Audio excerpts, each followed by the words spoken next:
Hello and welcome to Budapest. I'm absolutely delighted to be joined by Susan Abbott. Susan, thank you so much for joining me. Can you first of all tell us a little bit about yourself? Well, Susan Abbott from Toronto, Canada.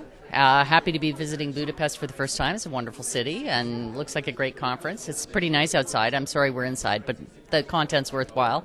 We'll be getting out later for our boat cruise, hopefully. Yes, so the boat cruise. Excellent. Yeah. Can't wait. And so, obviously, we've had our first few morning sessions. Has anything caught your eye? Has anything interested you there? I think we're starting to get to a good place with the neuromarketing stuff. Like, how do we use it?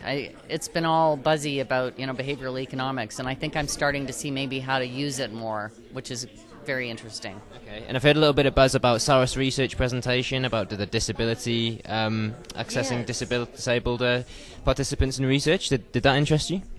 Very much so. I think we're good at accommodating certain kinds of diversity, religious diversity, lifestyle diversity, but maybe we're not doing as well as we could be doing at accommodating disabled people.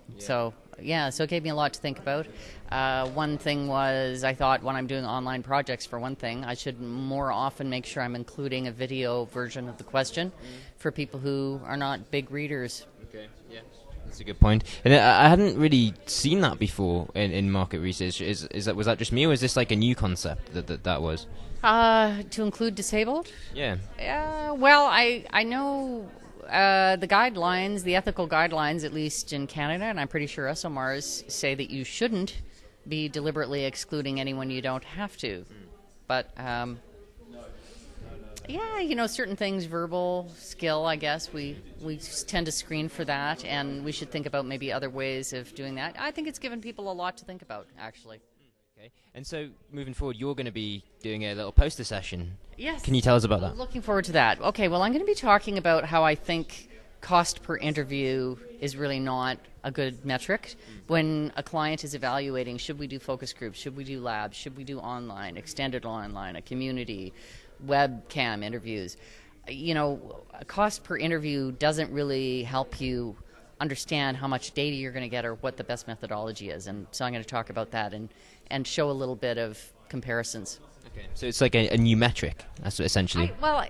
That's kind of where I'm trying to propose, and I think it's a new idea to try to get more industry discussion about. So I think hours of data collected is a good way of looking at it.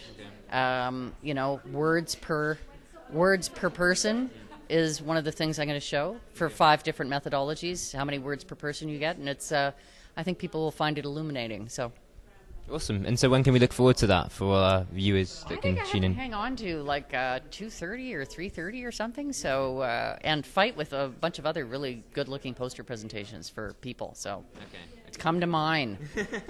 There it is. You heard it there first. Thank you. Okay. Thank you so much, Susan, for joining me, and good luck with your poster presentation. Thanks, Jack. Bye-bye. Bye-bye.